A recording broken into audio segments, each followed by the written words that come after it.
আসসালামু আলাইকুম গাইস। তো আজকে পঞ্চম ভিডিওতে আপনাদেরকে স্বাগত।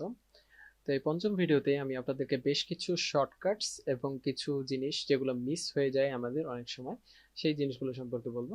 প্রথম হচ্ছে যে আমি কন্ট্রোলের ব্যবহার, সেটা হচ্ছে যে আমি এর আগে একটা ভিডিওতে দেখিয়েছি যে কন্ট্রোলের ব্যবহারটা কি। অ্যাকচুয়ালি আপনি যখন কন্ট্রোল প্রেস করে রেখে তারপরে কোনো টেক্সট বক্সের উপরে বা কোনো শেপ বক্স হইতে পারে, ধরেন এখানে শেপ আছে, এই শেপের উপরে অথবা এই যে টেক্সট বক্সটাই হতে পারে, টেক্সট বক্সের যদি কন্ট্রোল প্রেস করে দিয়ে টেক্সট বক্সের চারপাশ দিয়ে যদি আপনি হোভার করেন, তাহলে হচ্ছে যে এই আমার কার্সারটা যেটা এটা একটু চেঞ্জ হয়ে গেছে। এখানে একটা প্লাস বাটন আছে, তারপর হচ্ছে যে একটা শ্যাডোর মতন চলে এসেছে। তার মানে হচ্ছে যে এটি কি একটা এই টেক্সট বক্সটাই একটা কপি আপনাকে দেখাবে, কপি করবে আর কি। তো আমি এই টেক্সট বক্সটার আমার মাউসের রাইট যে বাটনটা আছে, রাইট বাটনটা ক্লিক করে আমি হচ্ছে যে টান দিয়ে অন্য কোথাও যেখানে হচ্ছে যে আমি কপি করে রাখতে চাচ্ছি সেখানে হচ্ছে যে ছেড়ে দিলাম। তো এইখানে হচ্ছে যে এই টেক্সট বক্সটারই একটা কপি এখানে চলে এসেছে। আবার আমি যদি চাই যে এই টেক্সট বক্সটা কপি করব আমি, কিন্তু এটা একটা অ্যালাইনমেন্ট বরাবর কপি হোক, এটা হয় একদম এক্স্যাক্ট এটার পাশাপাশি অথবা এক্স্যাক্ট এটার বরাবর নিচে, হ্যাঁ যদি চান যে কপি হোক, তাহলে হচ্ছে যে এটা control shift plus shift, control এবং শিফট দুইটা একসাথে চাপ দিয়ে ধরে তারপরে আপনি হচ্ছে যে এটা উপরে নিচে বা ডানে বামে একদম একটা স্ট্রেট লাইন বরাবর আপনি এটা কপি করতে পারবেন। এটা হচ্ছে যে কন্ট্রোল শিফট একসাথে চাপ দিলে আহ, একসাথে চাপ দিয়ে এই কাজটা করতে পারেন আপনি। আর শিফটের কাজ হচ্ছে যে এই টেক্সট বক্সটাই ধরেন, এই যে এই বক্সটাই ধরেন আপনি হচ্ছে যে মুভ করতে চাচ্ছেন, কিন্তু একটা লাইন বরাবর, অ্যালাইনমেন্ট বরাবর আপনি চাচ্ছেন যে এক্স্যাক্ট সামনে পেছনে উপরে নিচে বা ডানে বামে এই অ্যালাইনমেন্টটা মেনটেন করে সেই সেই টেক্সট বক্সটা হচ্ছে যে মুভ করবে। তো আপনি হচ্ছে যে শিফট চাপ দিয়ে তারপর হচ্ছে এই টেক্সট বক্সটা আপনার কি মাউসের রাইট ক্লিক করে তারপরে হচ্ছে যে আপনি মুভ করতে পারবেন। এটা অ্যালাইনমেন্ট বরাবরই মুভ হবে, এর বাইরে এসে মুভ হবে না। কিন্তু যদি আপনি হচ্ছে যে শিফট বাটন ছাড়া এটা নিয়ে আপনি মুভ করতে চান, তাহলে হচ্ছে যে কোনো দিকে মুভ করতে পারবেন, কোনো অ্যালাইনমেন্ট মেনটেন করবে না। Same goes to control, control যদি আপনি চাপ দিয়ে ধরে তারপর হচ্ছে যে মুভ করতে চান, তাহলে হচ্ছে যে এইটা যে কোনো দিকে মুভ করবে, কোনো অ্যালাইনমেন্ট মেনটেন করবে না। এরপরে হচ্ছে যে আপনি যদি কন্ট্রোলটা প্রেস করে ধরে তারপরে হচ্ছে যে এই টেক্সট বক্সটার যে উইডথ আছে, যে এইখানে যে গোল বাটনটা, গোলক ইয়াটা আছে, এটার উপরে যদি আমি হোভার করি, আমার কার্সারের কালার, কার্সারটা চেঞ্জ হয়ে গেছে দেখবেন আপনি। তো এটা যদি আমি কন্ট্রোল প্রেস করে তারপরে তারপরে হচ্ছে যে এইটা বাম, যেহেতু পাশাপাশি, হ্যাঁ পাশাপাশি আমি এই গোল বাটন যেগুলো আছে এগুলোর উপর দিয়ে আমি হচ্ছে যে ইয়া করতেছি, আহ, এগুলো যেহেতু মুভ করতেছি, তো আমি কন্ট্রোল প্রেস করে এই যে এটা মুভ করব। তো দুই পাশ দিয়েই একইভাবে সিমেট্রিক ভাবে হচ্ছে যে এই ইয়াটা টেক্সট বক্সটা বড় ছোট হবে। আর উপর নিচের বেলাও সেই দুই পাশ দিয়ে হচ্ছে যে একই রকম একই সিমেট্রিকে হচ্ছে যে এটা বড় হবে সিমেট্রিক্যালি। এরপরে হচ্ছে যে যদি আপনি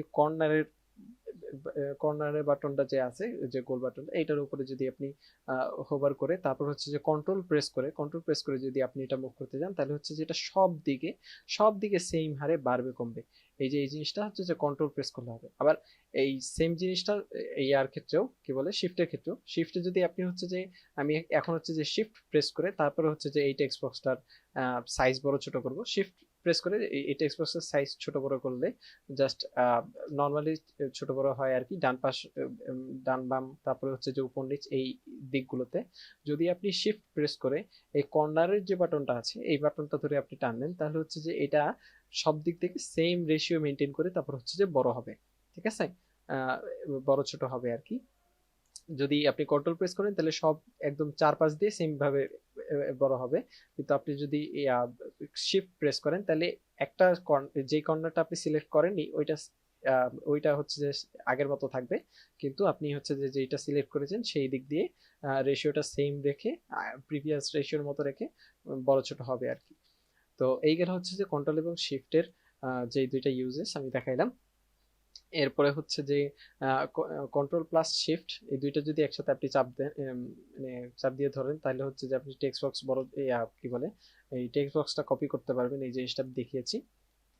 এরপরে হচ্ছে যে কন্ট্রোল এর সুবিধাটা হচ্ছে যে এই কন্ট্রোল এ যদি আমি প্রেস করি তাহলে এই যে ধরেন এখন কোনো আমি টেক্সট বক্স, স্পেসিফিক কোনো টেক্সট বক্স সিলেক্ট করতেছি না, আমি যে এই যে পেজটা আছে ফাঁকা পেজটা, পেজের উপরে একটা রাইট ক্লিক করলাম, এখন হচ্ছে যে কোনো কিছু সিলেক্টেড না, আমি যদি কন্ট্রোল এ প্রেস করি তাহলে হচ্ছে দেখেন যতগুলো টেক্সট বক্স ছিল সবগুলো টেক্সট বক্স একসাথে সিলেক্ট হয়ে গেছে। কন্ট্রোল প্লাস এ, এই যে এই জিনিস নিয়ে কাজ করতেছি আমরা, তো কন্ট্রোল প্লাস এ যদি প্রেস করেন তাহলে হচ্ছে যে সবগুলো টেক্সট বক্স সিলেক্ট হয়ে যাবে।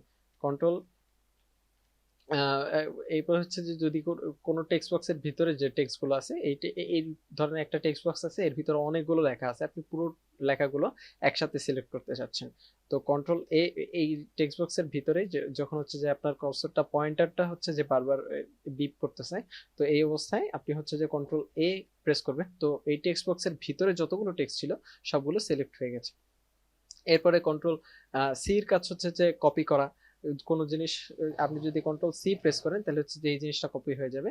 এরপরে কন্ট্রোল ভি যদি প্রেস করেন তাহলে হচ্ছে যে ওই কপি হওয়া টেক্সট বক্সটা বা কপি হওয়া টেক্সটটা এখানে পেস্ট হয়ে যাবে।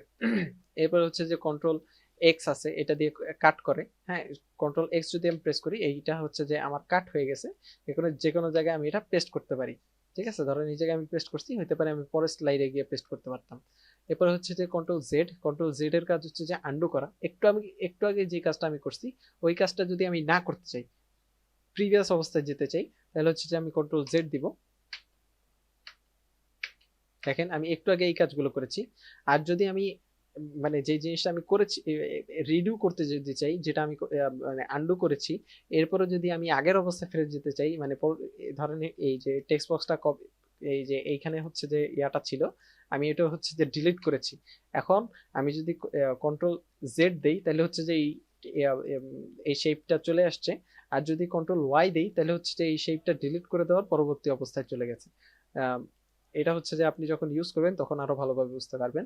এবারে কন্ট্রোল এস, যেটা কন্ট্রোল প্লাস এস প্রেস করলে এই যে ফাইলটা সেভ হবে, আমরা হচ্ছে যে এই ফাইলটা সেভ করতেছি এখন।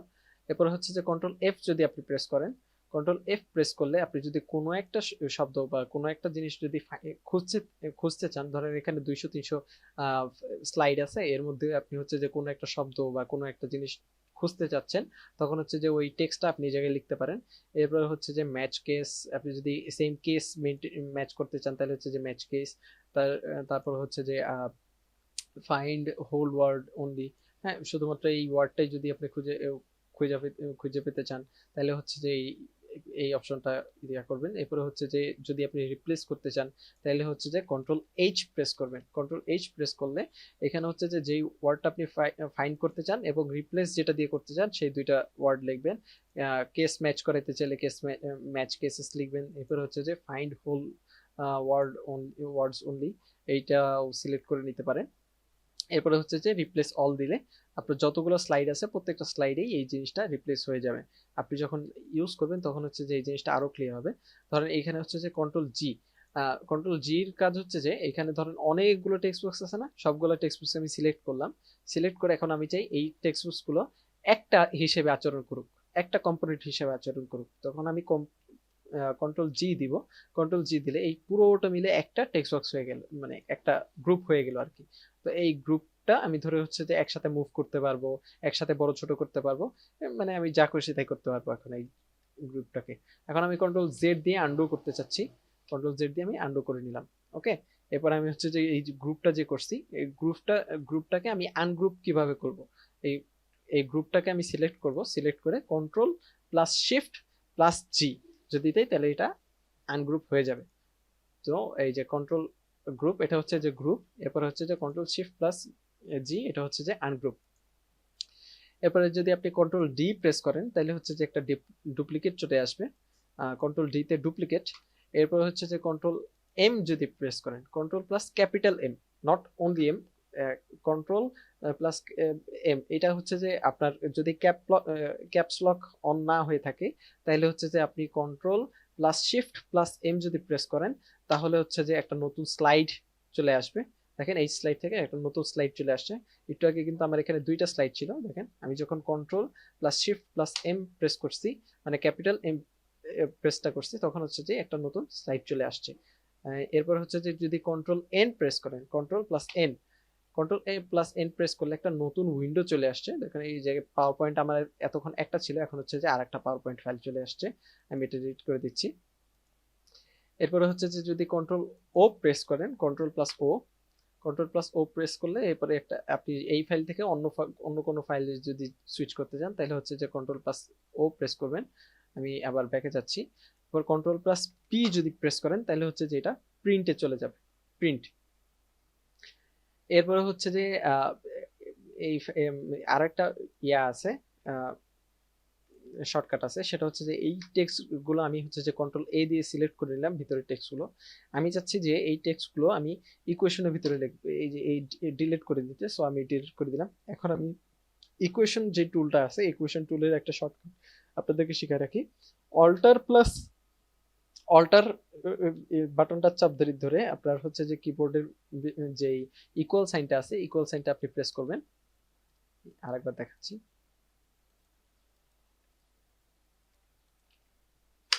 অল্টার বাটনটা প্রেস করে ধরে এরপর আপনি ইকুয়াল যে সাইনটা আছে এটা প্রেস করবেন। তো এখানে একটা নতুন টুল চলে আসছে, এই ইকুয়েশন টুল। ইকুয়েশন টুলের ব্যবহার নিয়ে আমি হচ্ছে যে একটা আলাদা ভিডিওই বানাবো। ওই ভিডিওর ভিতরে ইকুয়েশন টুলের ভিতরে কি করে আপনার ল্যাটেক্স লিখবেন, ল্যাটেক্সের মাধ্যমে কি করে আপনি সাবস্ক্রিপ্ট, সুপারস্ক্রিপ্ট এই জিনিসগুলো লিখবেন। দেখেন ইকুয়েশন টুলের জন্য আলাদা একটা ট্যাবই চলে আসছে। এই ট্যাবের ভিতরে আপনি হচ্ছে যে যত ধরনের ইকুয়েশন আপনি লিখতে চান সব ধরনের ইকুয়েশন, ধরেন হচ্ছে যে এখানে রুট অথবা ইন্টিগ্রেশন অথবা ম্যাট্রিক্স, আপনার যা যা দরকার সব এখানে পাবেন আপনি আর কি। সব ধরনের সাইন বলেন, যা কিছু বলেন সবকিছু এখানে পাবেন। তো এই ইকুয়েশন টুলের ব্যবহার নিয়ে আমি আরেকটা আলাদা একটা ভিডিও বানাবো। তো এটা শর্টকাটটা আমি এই ভিডিওর ভিতরে দেখে রাখলাম। এটা হচ্ছে যে alter equal sign, alter plus equal sign, তাহলে হচ্ছে যে এই ইকুয়েশন শর্টকাটটা চলে আসবে। তো এরপরে হচ্ছে যে আমি আরো একটা ইম্পর্টেন্ট জিনিস, যেটা হচ্ছে যে আমরা কাজ করতে করতে হঠাৎ অনেক সময় দেখা যায় যে কারেন্ট চলে যায় বা কোনো কারণে হচ্ছে যে ফাইলটা হারায় যায়।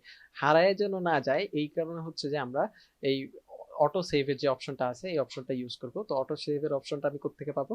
আমি এইখানে যে একটা ফাইল অপশন আছে, এই ফাইল ট্যাবের ভিতরে প্রেস করব। প্রেস করলে এখান থেকে আমি হচ্ছে যে এই একদম নিচে দেখবো অপশনস নামের একটা ইয়ে আছে, বাটন আছে, এই বাটনে প্রেস করব।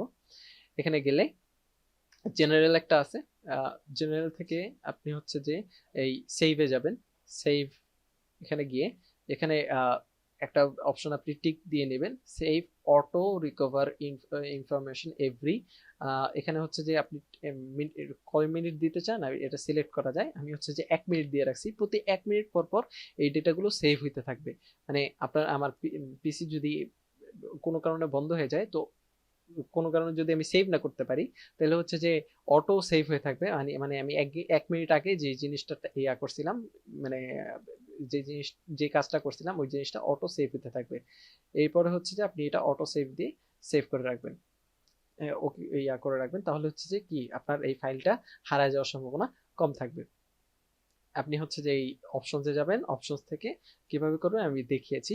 এরপরে হচ্ছে যে আপনি ধরেন এই ফাইলটা পিডিএফ করতে চাচ্ছেন বা অন্য কোনো ফরম্যাটে আপনি এক্সপোর্ট করতে চাচ্ছেন, তখন হচ্ছে যে আপনি এই ফাইলসে যাবেন, ফাইলসে গিয়ে এখান থেকে এক্সপোর্ট যে অপশনটা আছে এই এক্সপোর্ট অপশনে যাবেন।